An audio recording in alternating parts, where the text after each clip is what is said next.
नमस्कार, गुलमोहर किचनमध्ये आपलं सर्वांचं स्वागत आहे. तर आता सध्या आंब्याचा सीझन पण चालू आहे आणि उन्हाळ्यामध्ये मुलंसुद्धा घरीच असतात. सुट्टीमुळे काही ना काही करावंच लागतं. तर नाश्त्याला तुम्ही अवश्य या प्रकारचे धिरडे बनवा. खूप छान लागतात. रसासोबत तर एकच नंबर लागतात. हा व्हिडिओ स्किप न करता पूर्ण पहा आणि आवडल्यास मात्र एक लाईक आणि सबस्क्राईब करायला विसरू नका. तर त्यासाठी इथे चाळलेलं 1 वाटी ज्वारीचं पीठ घ्यायचं आहे, अर्धी वाटी गव्हाचं पीठ, त्यानंतर थोडंसं आपल्याला इथे बेसन पीठ वापरायचं आहे. त्यानंतर घालायची हळद, थोडेसे अख्खे जिरे घालायचे किंवा जिरा पावडर तुमच्याकडे असेल तर तीही तुम्ही इथे वापरू शकता. बारीक चिरलेली हिरवी मिरची, इथे तुम्ही लाल तिखटसुद्धा वापरू शकता. त्यानंतर घालायची आहे कोथिंबीर, थोडंसं हिंग घालायचं आहे, चवीनुसार मीठ घालायचं आहे. आता हे सर्व आता एकत्र करून घ्यायचं आहे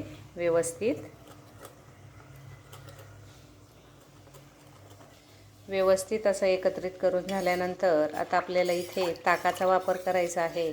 आता माझ्याकडे आज लोणी केलेलं आहे मी, त्याच्यामुळे हे ताक शिल्लक आहे. तर तुमच्याकडे जर ताक नसेल तर तुम्ही इथे दह्याचाही वापर करू शकता. 1 वाटी दही यामध्ये घालायचं आहे. हे पहा, आता लागेल तसं मी यामध्ये हे ताक वापरणार आहे.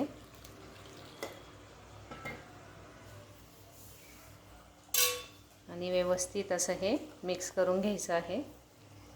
इथे तुम्ही जर दह्याचा वापर केला तर यामध्ये वरून तुम्हाला पाणी घालायचं आहे, कारण याची कन्सिस्टन्सी आपल्याला एकदम डोस्यासारखी करायची आहे, पातळ करायचं आहे याचं बॅटर. आता माझ्याकडे ताक आहे म्हणून मी सर्व हे ताकामध्येच भिजवलेलं आहे. हे पहा, याप्रमाणे हे बॅटर आपल्याला पातळ करायचं आहे.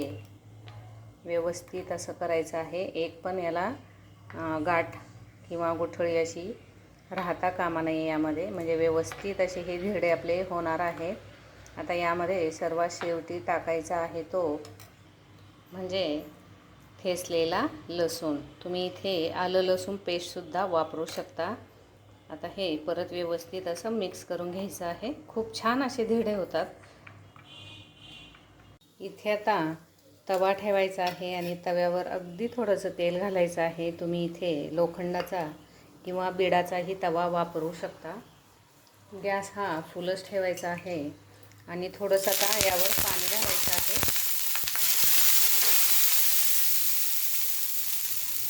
व्यवस्थित असा आता हा पुसून घ्यायचा आहे.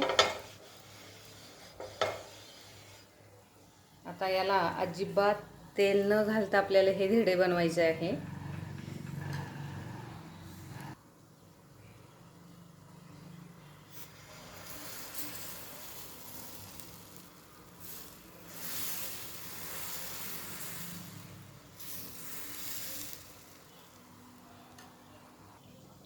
आता हे जे वरचं आवरण जे आहे ना ते एकदम सुकू द्यायचं आहे आणि त्यानंतरच आपल्याला हे धिरडं पलटी करायचं आहे.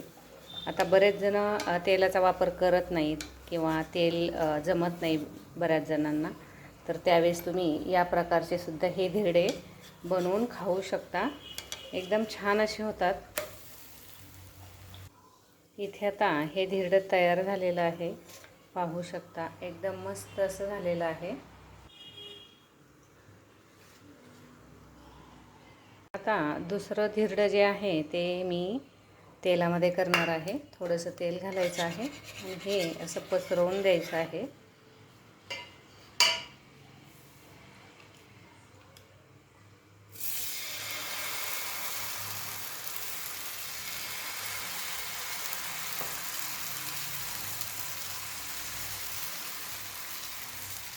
गॅस हा बारीक ठेवायचा आहे आणि साईडने थोडंसं तेल घालायचं आहे.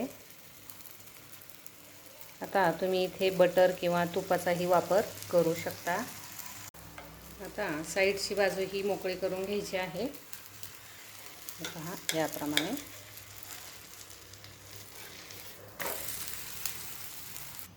इथे आता दुसरं धिरडंसुद्धा तयार झालेलं आहे. तुम्ही इथे पाहू शकता. एकदम मस्त असं हे धिरडं तयार होतात.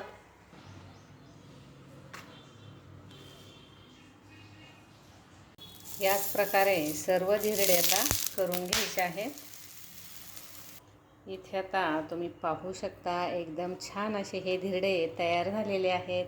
आता हे धिरडे तसे जरी खाल्ले तरी खूप छान लागतात, पण सध्या रसाचा सीझन चालू आहे म्हणून रसासोबतसुद्धा खूप छान असे हे धिरडे लागतात. नक्की ट्राय करा. आणि हे जे धिरडे आहेत हे तुम्ही नाश्त्याला सकाळच्या किंवा 4च्या नाश्त्यालासुद्धा करू शकता, किंवा लहान मुलांची आता शाळा जर चालू झाली तर त्यावेळेससुद्धा तुम्ही या प्रकारचे धिरडे हे बनवून देऊ शकता. खूप पौष्टिक असे असतात.